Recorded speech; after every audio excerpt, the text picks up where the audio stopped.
Warning, the views and beliefs in the following program does not reflect the views of Boom Broadcasting. We give full creative control to our creators and do not believe in cancel culture. Another Tuesday with a little bit of a touchy subject here.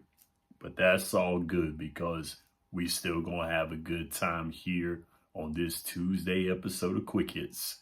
And remember, it's an orchestrated plan by the man. Viewer discretion is advised. Ladies and gentlemen, it is Tuesday, and welcome to yet again another episode of Quick Hits. Now, it is a special Tuesday as many of my fellow Americans from across the country are going to be taking part in this year's election. With it being election day, we have the responsibility to pick our leaders of our great nation.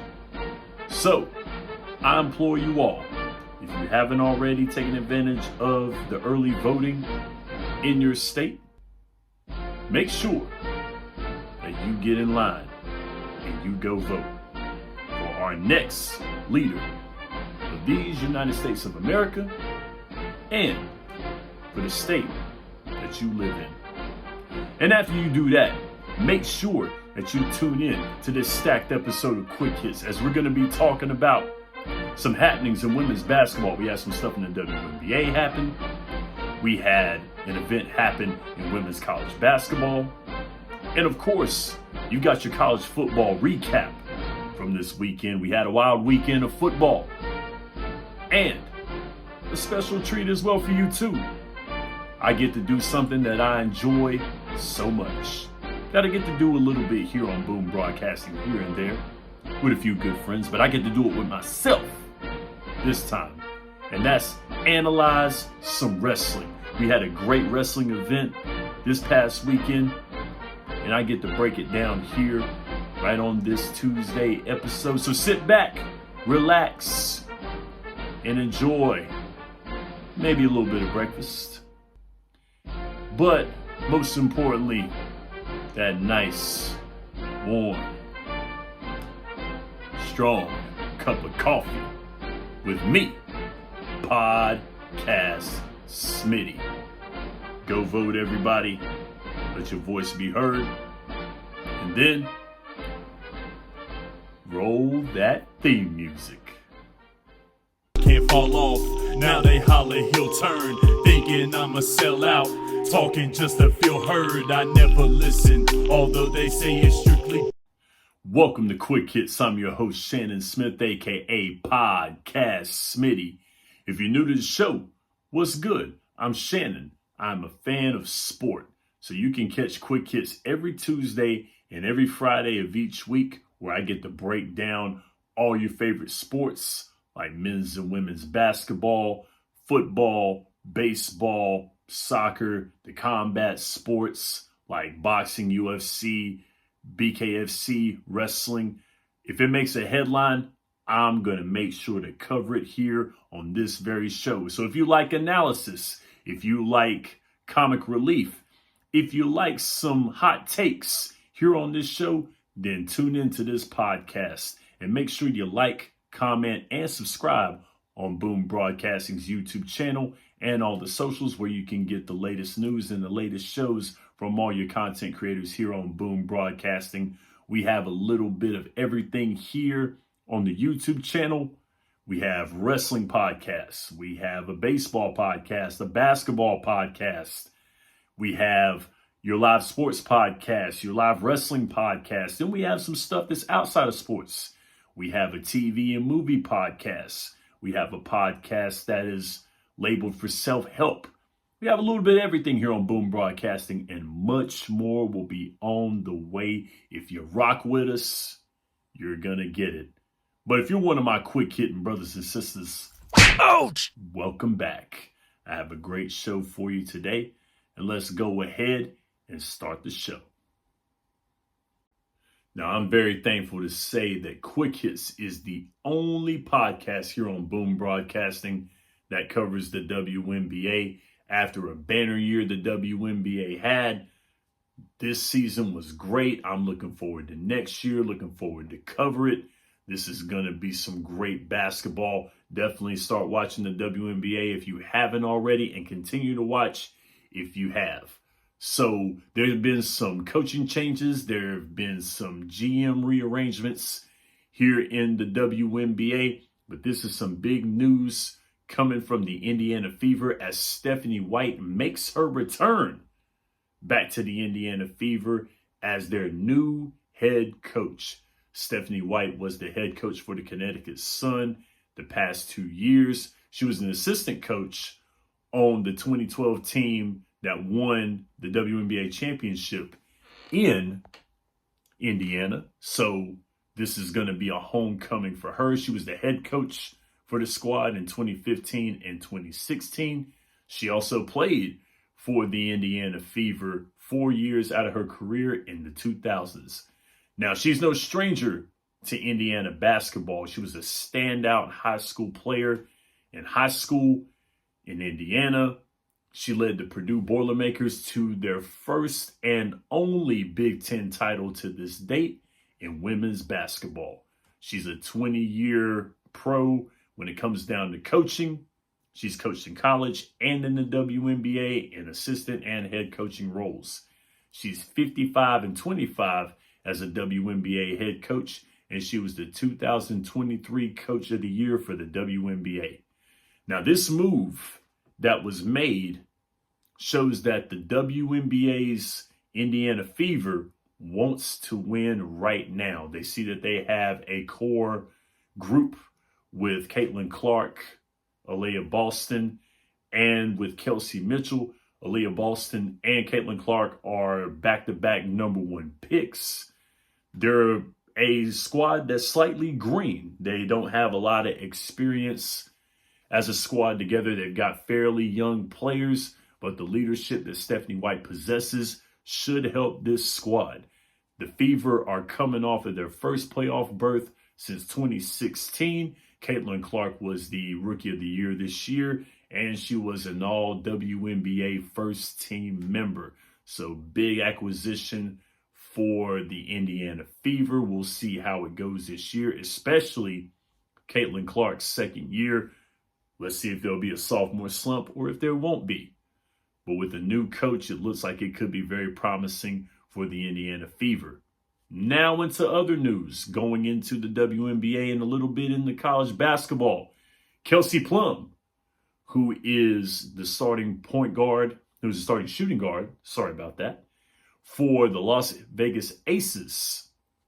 She will have her number 10 jersey retired by the Washington Huskies on January 10th, a home game against the Purdue Boilermakers. This will be the first women's basketball player in Huskies history to have a jersey retired. Kelsey Plum will have that honor. She's the number 2 all-time leading scorer in Division 1A college basketball for women. She scored 57 points during her senior day against the Utah Utes. She led the Washington Huskies to their very first Final Four appearance in school history. Kelsey Plum is a number 1 draft pick in 2017 to the San Antonio Silver Stars, who moved into being the Las Vegas Aces. She's a back-to-back WNBA champion, a 3-time WNBA All-Star, and of course, she won a gold medal as a part of that fabulous women's basketball team for the USA. Congratulations to Kelsey Plum. Congratulations to Stephanie White. Make sure that you're watching the WNBA this coming summer. Make sure you're watching college basketball for the women, because college basketball is about to start soon. Looking forward to it, and I'll go ahead and say it early.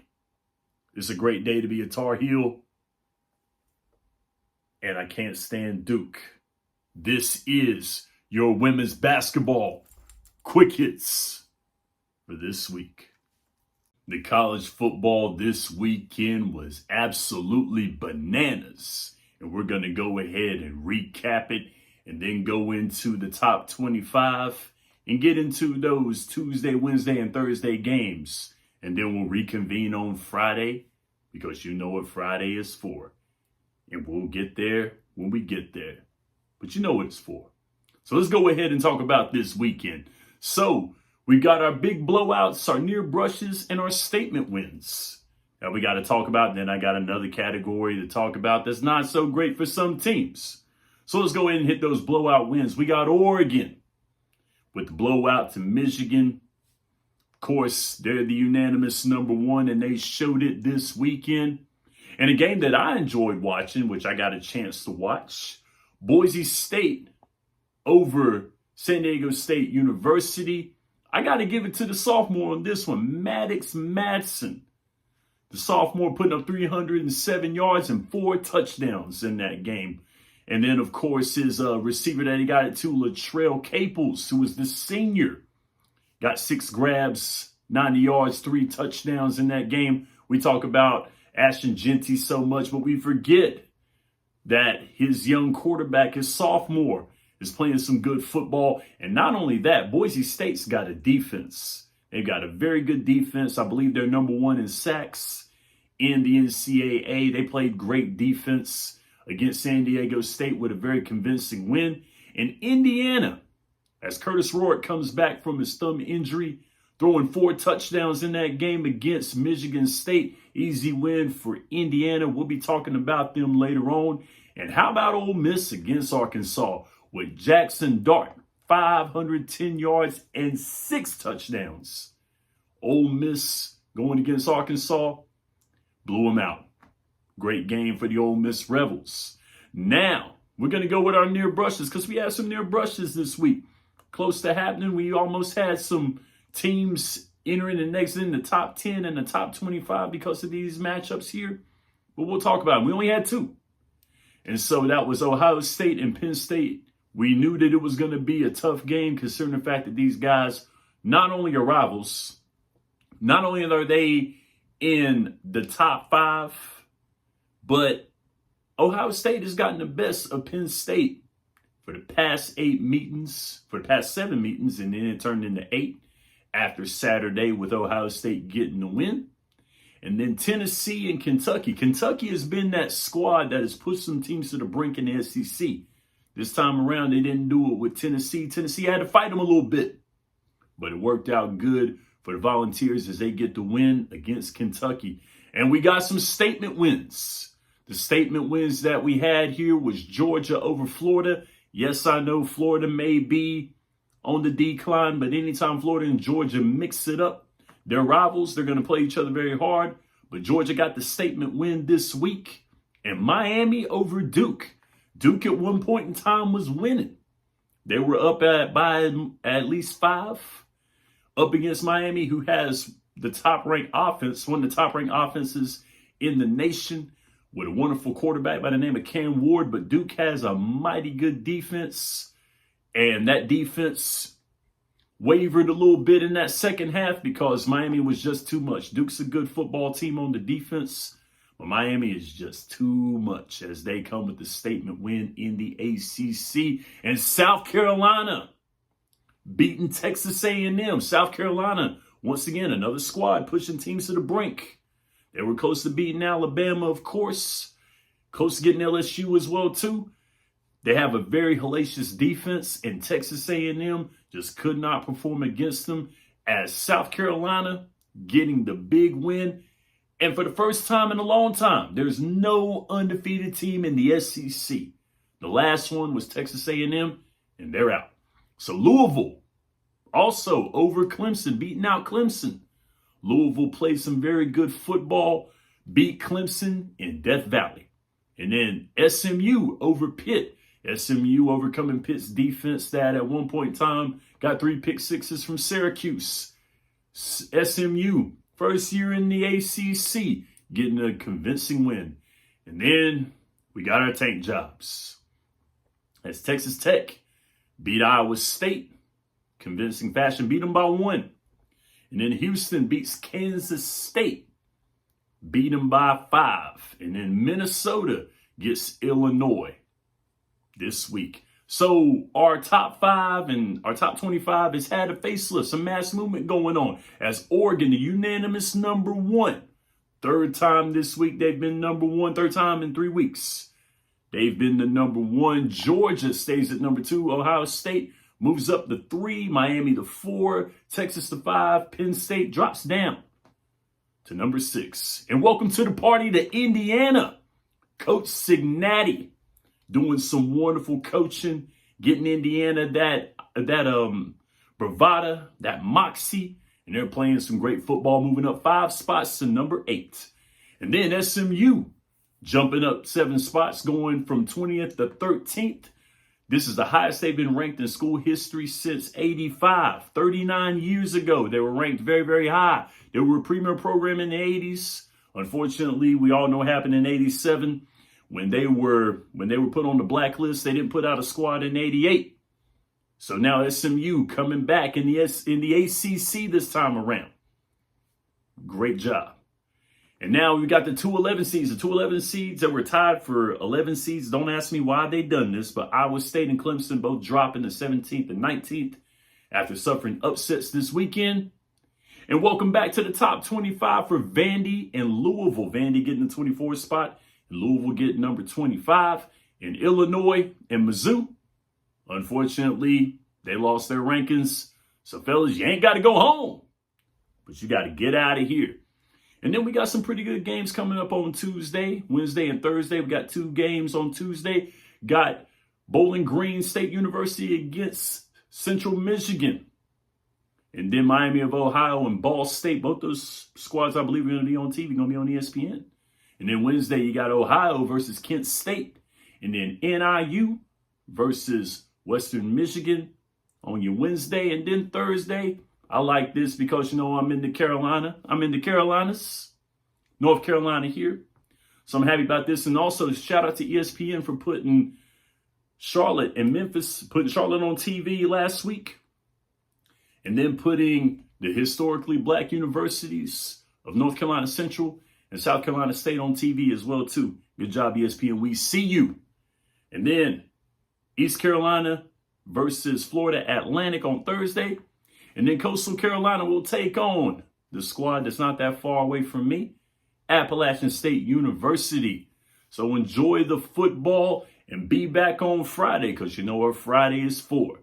And that is your college football quick hits for Tuesday. Of course, if you've watched quick hits or any of the content on Boom Broadcasting, you will know that I am a big wrestling fan. Now, there are 3 reasons why I don't have my own wrestling podcast. 3 of those reasons are the Don mouthing off of Mike, MD DePrez, and Sean Lucas all have wrestling podcasts that you need to watch. The nightcaps on Monday, Wednesday, and Friday, or if we have any type of PLE or pay-per-view, mouthing off of Mike, he takes care of all that with the live recap. I've been on a few of those. I've had a lot of fun with the man. He does a wonderful job putting those on. The Drop the Mic Wrestling Podcast, that is on Wednesdays at 3 o'clock. My man MD does interviews with wrestlers that are independent. He talks about wrestling from AEW to New Japan to WWE to TNA. He talks all the wrestling, and it's a great show.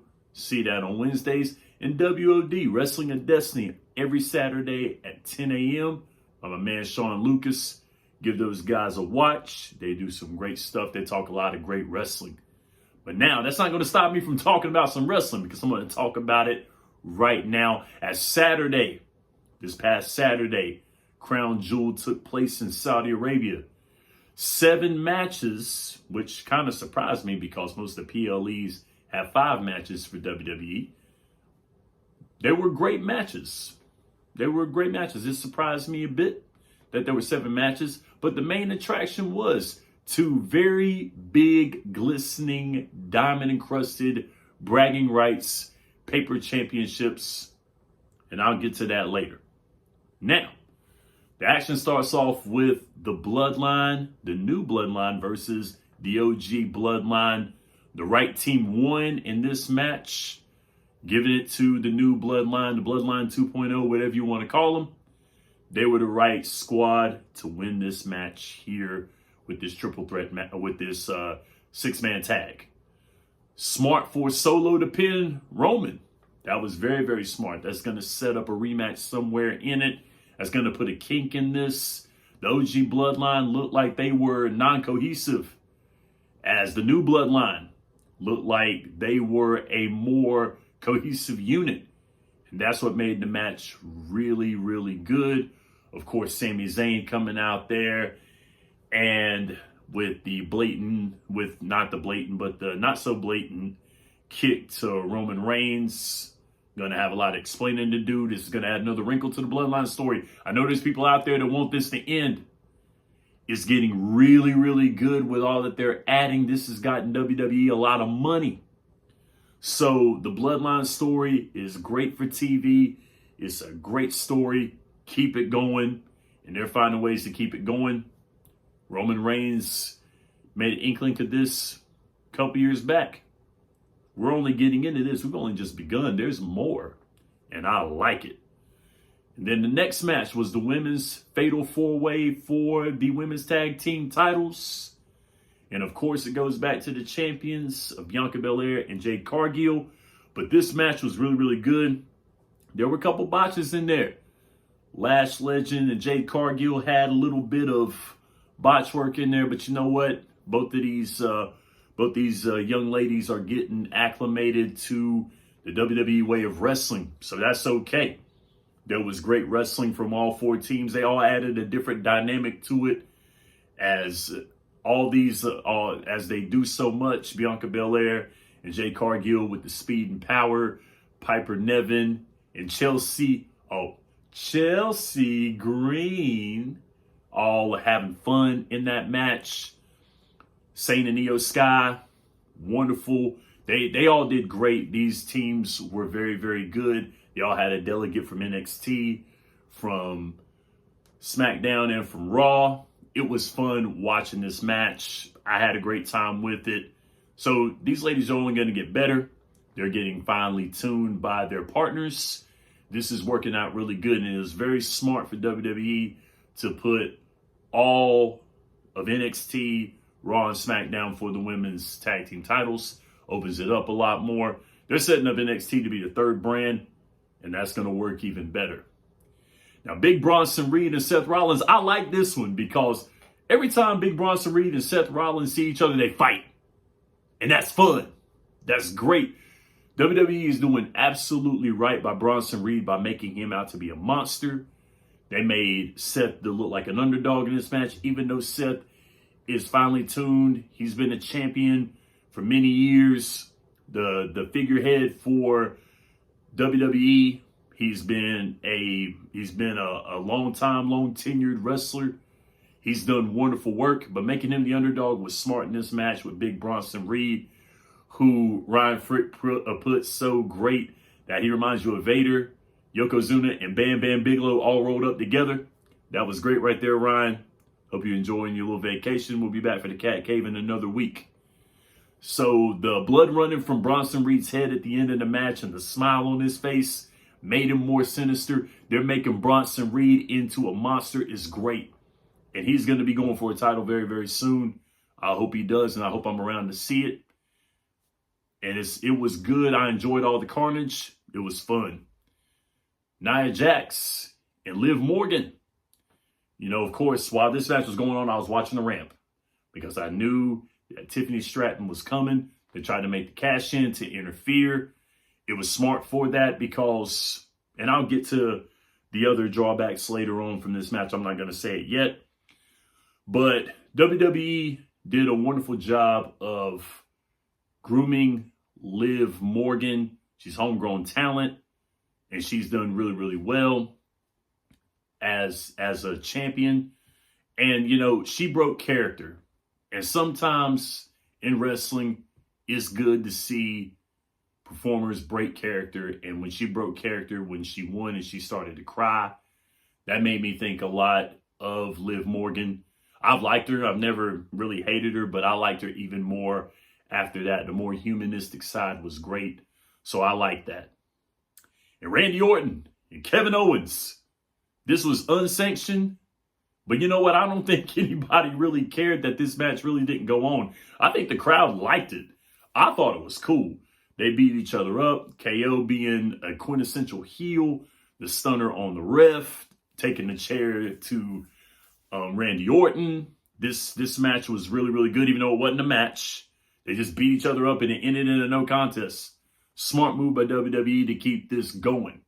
Smart move for WWE to keep this rivalry still in the mix. I think they've got some things going on and they're going to add Cody Rhodes into this somehow, some way. So I like it. Keep that going. And a lot of chaos was going on. What more can you expect? What more can you ask for out of these two? My favorite match of the night was, of course, Andrade, Carmelo Hayes, and L.A. Knight. Yeah. For the United States Championship here. I'm a big LA Knight fan. I enjoy LA Knight. I like it. But the way the WWE is building up Carmelo Hayes and Andrade being an underrated talent and LA Knight just being himself made this match great. Sometimes these triple threat matches are just two guys going at it while another guy watches. That was not the case in this match. All three of these guys got a piece of each other and it was fun to watch. Keep that going. This was good. This was the best, I would say the best wrestling match until we got to our main event, which was Gunther and Cody Rhodes. The way that match ended, the ending match made a good ending to this PLE.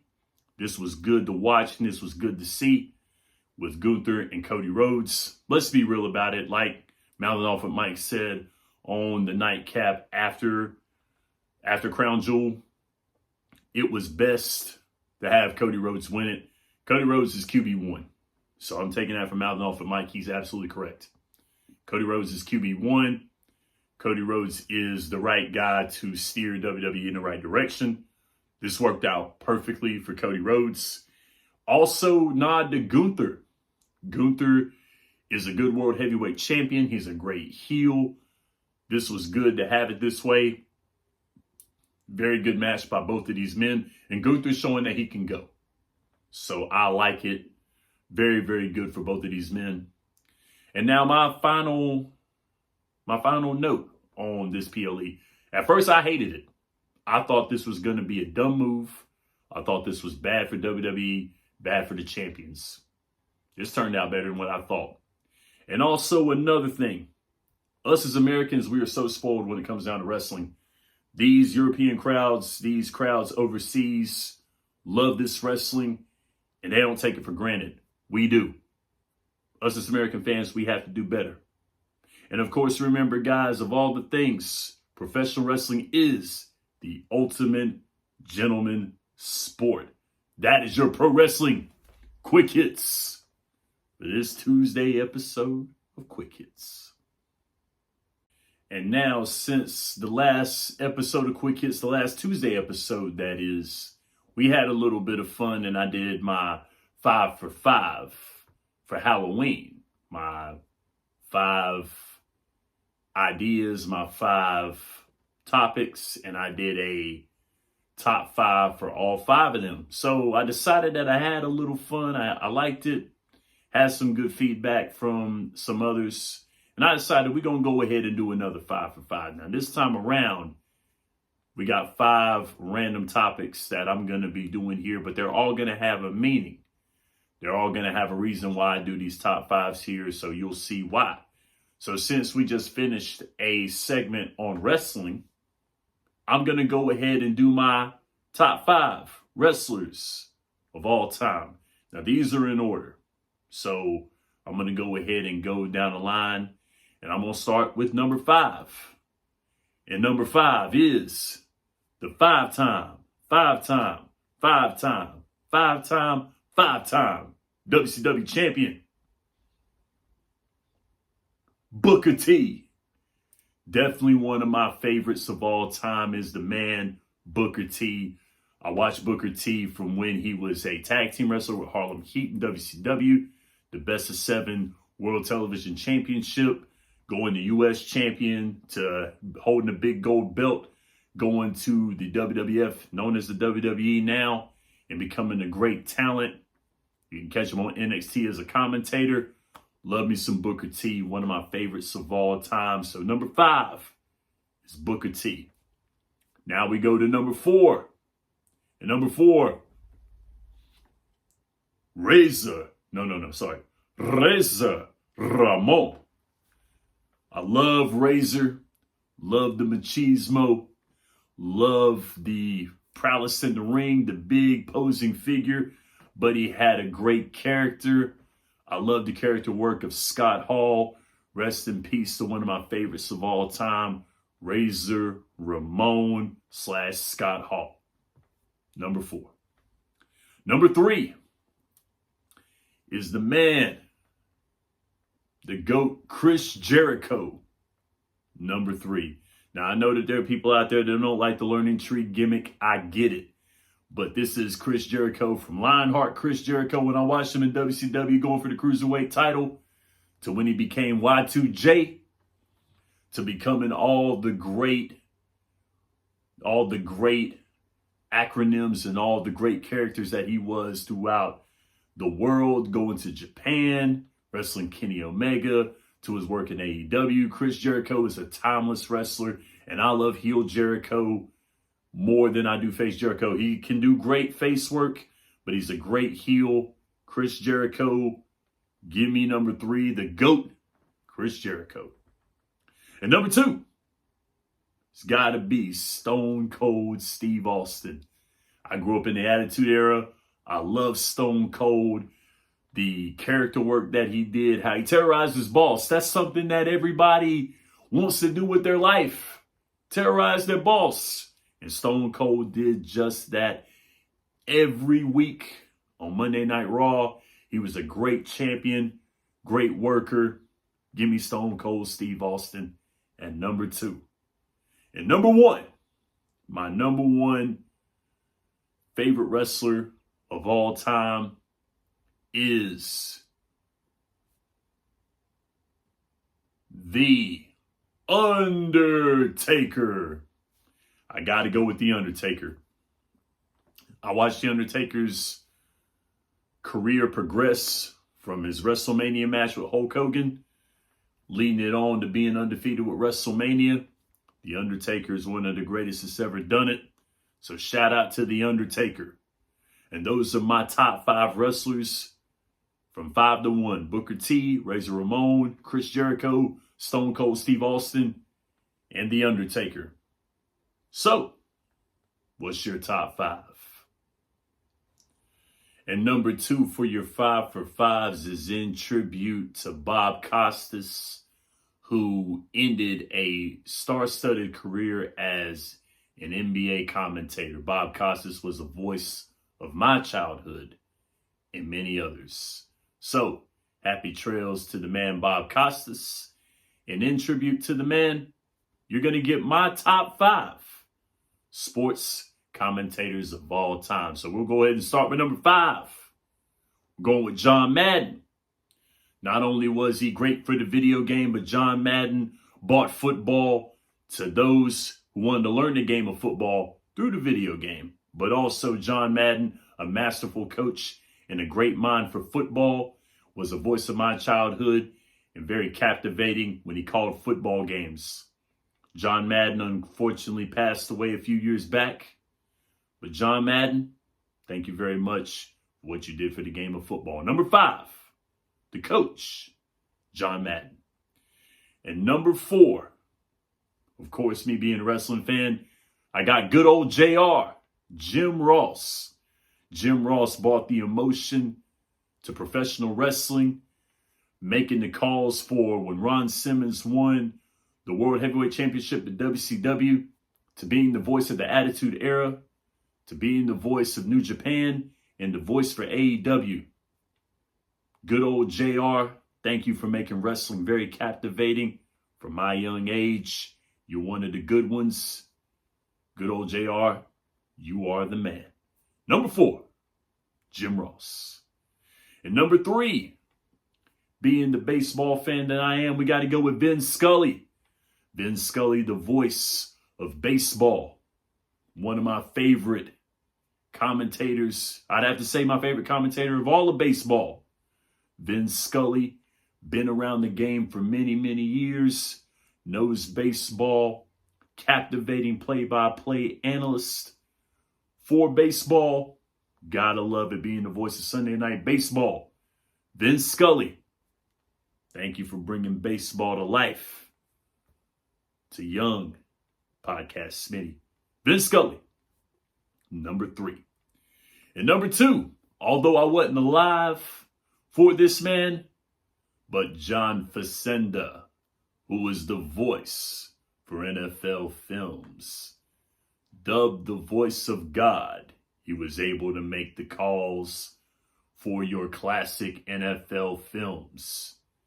John Facenda, I never got to hear you in person. Never got to hear any of the calls that you made, but you were one of the greatest. And young Shannon Smith grew up watching a lot of NFL films, so I know your voice and can pick it out at any time. So John Facenda, rest in peace, sir. Thank you for NFL films. Thank you for your contribution to the NFL. Pro football owes you a debt of gratitude. And now that we're done with cheap imitations, my number 1 of all sports commentators has to go to the GOAT, Al Michaels, the voice of Monday Night Football.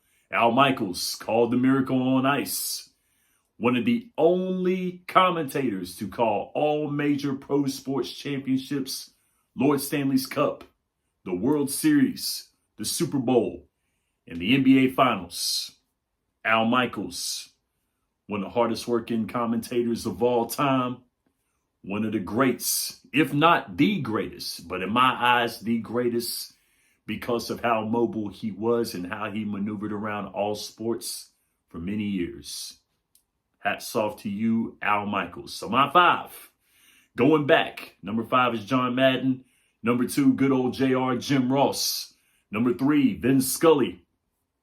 Number 2, John Facenda. And number 1, Al Michaels. What's your top 5 look like? This weekend, Vince Carter was honored with a mural in Toronto, Canada, to commemorate his many years of bringing basketball to Toronto, being a part of the Raptors. Vince Carter is one of the greatest in-game dunkers, in my opinion, the greatest in-game dunkers of all time.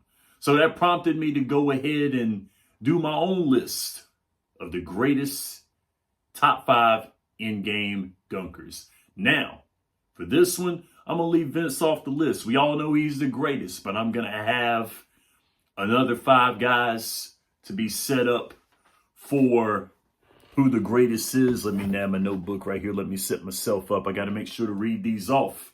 So I want to do that. But we all know Vince is the greatest. But I had some honorable mentions before we get into that 5. I want to shout out LeBron James being an honorable mention. I want to shout out Scottie Pippen for being honorable mentions as in-game dunkers. So I left them out because these 5 right here are the 5 I'm going with. Number 5, Shaq Diesel. Give respect to the big man, Shaq Diesel. He rocked rims ever since he came into the league. Shaq, one of the most intimidating forces down low. And of course, he knows how to rock a rim. He did it in college. He did it for the Magic. Did it for the Lakers, other teams as well. But as a Orlando Magic center, he jammed it on everyone. And he was an imposing force down low. So give me Shaq Diesel with number 5. And number 4, going with Blake Griffin. Blake Griffin was an incredible dunker in college at Oklahoma, getting drafted by the Los Angeles Clippers, being a part of Lob City. Got to give it to Blake Griffin. Very incredible rim rocker, Very good dunker. Dunked it with incredible force. Blake Griffin being number 4. Number 3, got Shawn Kemp. Shawn Kemp being with the Seattle Supersonics. The Rain Man. Definitely one of the hardest, intimidating dunkers in that 90s with the Seattle Supersonics. Getting those lobs from Gary Payton. Always an intimidating force coming down the court on the fast break. You knew what was going up. It was going to be a lob, and Shawn Kemp was going to be the one that was going to catch it. Very disrespectful dunks in the 90s. So Shawn Kemp is number 3. Number 2, got Neek. Dominique Wilkins, the human highlight reel. Neek went toe-to-toe with Michael Jordan for the dunk contest. Mike ended up winning it. Very good dunk contest, one of the best dunk contests of all time. But Neek, in game, you didn't want to be on the receiving end of a slam dunk with that man going in the air. Neek was fun to watch, very entertaining dunker in the 80s and a little bit into the 90s as well. So give me Dominique Wilkins for that number 2. And number 1, he's the other number 1 next to Vince Carter. We got Daryl Dawkins. Got to go with Chocolate Thunder. Chocolate Thunder is the reason why breakaway rims are used in the NBA today. He shattered many backboards before backboard shattering was a thing. So, of course, we got to go with Chocolate Thunder. And I also got to make room for another number 1. He's a bonus one. Got to go with Dr. J. How could I leave off the man that knew how to rock the cradle? Got to go with Dr. J. He's in there. I know that you're probably going to say, well, that's not a true list. Guess what? I can make him if I want to. And I can add who I want to. But these guys right here, going back to him again, Shaq Diesel at number 5. Blake Griffin, number 4. Shawn Kemp, number 3. Neek at number 2. And Chocolate Thunder and Dr. J. Julius Erving timed with that number 1 spot. But we all know the greatest in-game dunker of all time is Vince Carter. So, give me your top 5. And in the spirit of college basketball starting back, which is going to be something else I'm going to have to cover on Quick Hits here for Boom Broadcasting, I'll give you my starting 5 for all time in college basketball. One of them is going to surprise you, considering the fact that I'm a Carolina fan. But one of them is going to surprise you. So, I'll go ahead and start it with my starting lineup. I can go interchangeable with players, but I'm going to do it to where players that I grew up watching, players that I've seen. I'm not going to take players from the 50s or the 60s, guys I've not seen. I'm going to take it from guys that I have seen. So, going ahead at point guard, I'm going to have Chris Jackson, who later changed his name to Mahmoud Abdul-Rauf. He was the standout LSU guard, 30 points a game, one of the sickest shooters, one of the sickest shots in all of college basketball. I got to give credit where credit is due here. I love Chris Jackson when he played. It was really, really cool watching him. Kind of wish that his NBA career would have been a lot better, of course, with him changing his religion. That really did mess around with his career, but incredible college basketball player for LSU. So Chris Jackson. And this is the part where I know people are going to call me out on. But my wing player that I'm going to have, I don't even want to say his name. Just show the picture. Yeah, him. But I got to give credit where credit is due. I'm a basketball fan, and I feel like if you're going to call basketball and you're going to be a basketball person, you need to point out the good and the bad and the ugly. And that's as ugly as it gets. So, yeah, him. He's my wing player. And then we'll go back to some better players here. as my forward, I'm going to go with Tyler Hansborough from UNC.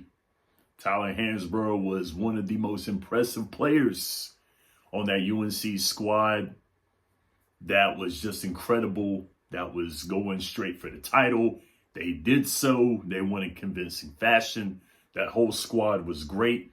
But Tyler Hansborough was definitely the catalyst. So Sikoa T is going to be one of my forwards. Sorry about that.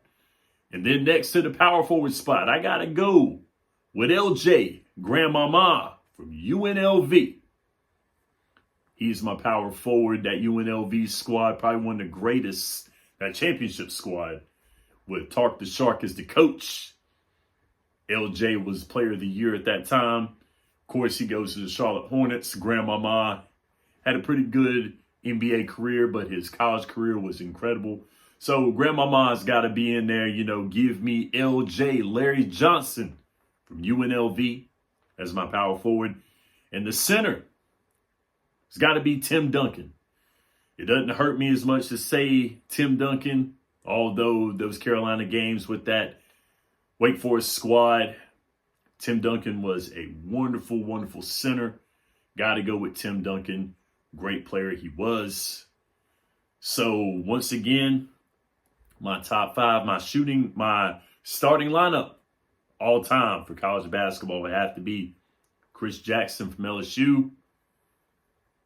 That guy from Duke, I'll go ahead and say it. I'm going to leave it at that. Christian Laettner. He'll be my wing player. Go with Tyler Hansborough in the front court. Go with LJ, Larry Johnson from UNLV at the power forward. And Tim Duncan going at the center. So, who's your top five? And my last 5 for 5. Number 5. I'm going to toss it up. No sports this time. I'm going to go ahead and say my 5 Marvel superheroes. This was something my niece gave me the idea to do as I was doing the show. I was driving home and I was thinking of what I could do my top 5 on. And she said, do Marvel superheroes. I said, cool, let's do it. So let's start with number 5 here. Let's go to my man, King T'Challa, the Black Panther. Love the Black Panther. Great movie. Great comic book character. I like everything about the Black Panther. He was a king. He was a man of his people. And he was a superhero. He was a fighting leader. So give it to the Black Panther, R.I.P. Chadwick Boseman. Great movie. Great sequel. Then, sorry about that, number 4. We're going to go with Captain America, which Captain America's shield was made of vibranium, coming from the Black Panther. But, like Captain America, the real American hero before G.I. Joe, Captain America. Number 3, we go with Tony Stark, Iron Man. Great movies. Robert Downey Jr. did a wonderful job playing Tony Stark. But the Iron Man, having all that money, that great amount of wealth for the greater good of mankind, made that cool suit. Love the suit. I love Iron Man's power. Love the vigor. Love that suit. Love the powers. Iron Man was real cool. So yes, Iron Man number 3. Number 2, Luke Cage. Luke Cage was the first black superhero to have his own comic book. That's iconic with me. Luke Cage with the bulletproof skin and the super strength. Big fan of Luke Cage before the show hit Netflix. I used to watch it, run it back a lot. It was really cool, but I read the Luke Cage comic books before Luke Cage came out. And when I heard about that happening when it did, about it having his own Netflix show, I was like, this is awesome. It's about time. So Luke Cage, number 2. And number 1 all time in the Marvel Universe. That's a no-brainer, of course. Spidey. I love Spidey. Grew up with Spidey. The animated series was one of my favorites. Love Spidey. Always enjoyed Spider-Man. I identify a lot with Spider-Man. You know, of course, being the timid teenager, being the kid. You know, he had all the makings of a great sidekick, but he actually was a main attraction, which is what made it really cool. I'm a big fan of Spider-Man. Enjoy it. You probably see a few Spider-Man shirts on Quick Hits. He's my favorite superhero of all time. So I gotta go with Spider-Man. So those 5 right here for the Marvel Universe, my top 5. Black Panther. Captain America, number 4. Number 3, Iron Man. Number 2, Luke Cage. And number 1, Spider-Man. Thank you for the show. Enjoyed the show. See you again on Friday. Go out there and vote. Enjoy the rest of your week. See you Friday.